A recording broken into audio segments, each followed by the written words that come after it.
ഇടുക്കി പീരുമേടിന് സമീപം കാട്ടാന ആക്രമണത്തിൽ ആദിവാസി സ്ത്രീ മരിച്ചു. മലമണ്ടാര വിഭാഗത്തിൽപ്പെട്ട സീതയാണ് മരിച്ചത്. വനവിഭവങ്ങൾ ശേഖരിക്കാൻ വനത്തിൽ പോയപ്പോഴാണ് കാട്ടാന ആക്രമണം ഉണ്ടായത്. സീതയുടെ ഭർത്താവ് ബിനുവിനും ആക്രമണത്തിൽ പരിക്കേറ്റതായാണ് അറിയുന്നത്.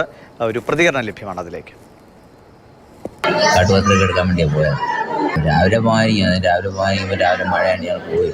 ഞങ്ങൾ ഉച്ചയൊക്കെയായപ്പോൾ ശാരന തെളിവ് കണ്ടപ്പോൾ ഞങ്ങൾ ഇറങ്ങി പോയി. എൻ്റെ കുടുംബം മുമ്പ് പോയത്.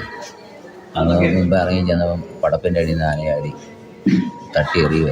ഒരെണ്ണത്തിനെ ഞാൻ കണ്ടുള്ളൂ. പക്ഷേ താഴെയൊക്കെ മുളയൊക്കെ പൊട്ടിച്ചിട്ടൊന്നും ഒന്നല്ല, അതിൽ കൂടുതൽ ആന ഉണ്ടായിരുന്നു. പക്ഷേ ഇവിടെ പമ്മ നിന്നാൽ ഒരെണ്ണം ഉള്ളായിരുന്നു, ഒരു കൊമ്പനാനായിരുന്നു. വിവരങ്ങളുമായിട്ട് ജയൻ, ഇത് എപ്പോഴാണ് സംഭവം നടന്നത്?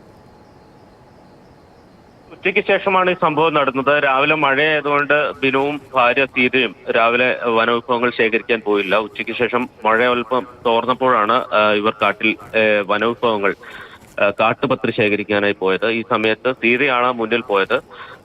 ഈ സമയത്ത് ഈ മരങ്ങൾക്കിടയിൽ നിന്നിരുന്ന കാട്ടാന കൊമ്പനാണ്, അത് സീതയെ ആക്രമിക്കുകയായിരുന്നു എന്നുള്ളതാണ് പറയുന്നത്.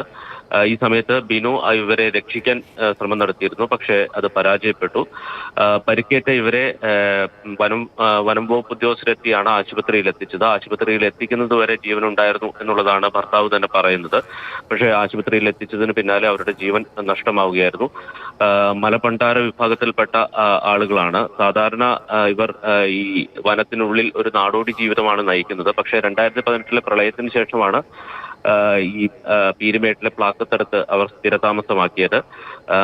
തോട്ടാപുരയ്ക്ക് സമീപം മീൻമുട്ടി എന്ന് പറയുന്ന സ്ഥലത്ത് വെച്ചിട്ടാണ് ഈ കാട്ടാന ആക്രമണം ഉണ്ടായത്. വനത്തിനുള്ളിലാണ് എന്നുള്ളതാണ് വനംവകുപ്പ് ഉദ്യോഗസ്ഥർ പറയുന്നത്. പക്ഷേ ജനവാസ മേഖലയിൽ സ്ഥിരം ഇറങ്ങി പ്രശ്നങ്ങൾ ഉണ്ടാക്കുന്ന ആനയാണ് ഇവരെ ആക്രമിച്ചത് എന്നുള്ളതാണ് നാട്ടുകാർ പറയുന്നത്. അതുകൊണ്ട് തന്നെ ഇതിൽ പ്രതിഷേധിച്ച് CPM-ന്റെ നേതൃത്വത്തിൽ ഫോറസ്റ്റ് ഓഫീസിലേക്ക് മാർച്ച് നടത്തിയിരുന്നു. യൂത്ത് കോൺഗ്രസ് പ്രവർത്തകർ ദേശീയപാത ഉപരോധിക്കാൻ ശ്രമം നടത്തി. പിന്നീട് ഇവരെ പോലീസ് അറസ്റ്റ് ചെയ്ത് നീക്കുകയായിരുന്നു. വനംവകുപ്പ് സീതയുടെ മരണത്തെ തുടർന്ന് കുടുംബത്തിന് 10 ലക്ഷം രൂപ നഷ്ടപരിഹാരം പ്രഖ്യാപിച്ചിട്ടുണ്ട്. തിങ്കളാഴ്ചയായിരിക്കും ഈ പണം കൈമാറുക. കാരണം നാളെ ബാങ്ക് അവധി ആയതുകൊണ്ട് ഈ പണം ഉടനെ കൈമാറാൻ കഴിയില്ല എന്നുള്ളതാണ് വനംവകുപ്പിന്റെ ഒരു വിശദീകരണം.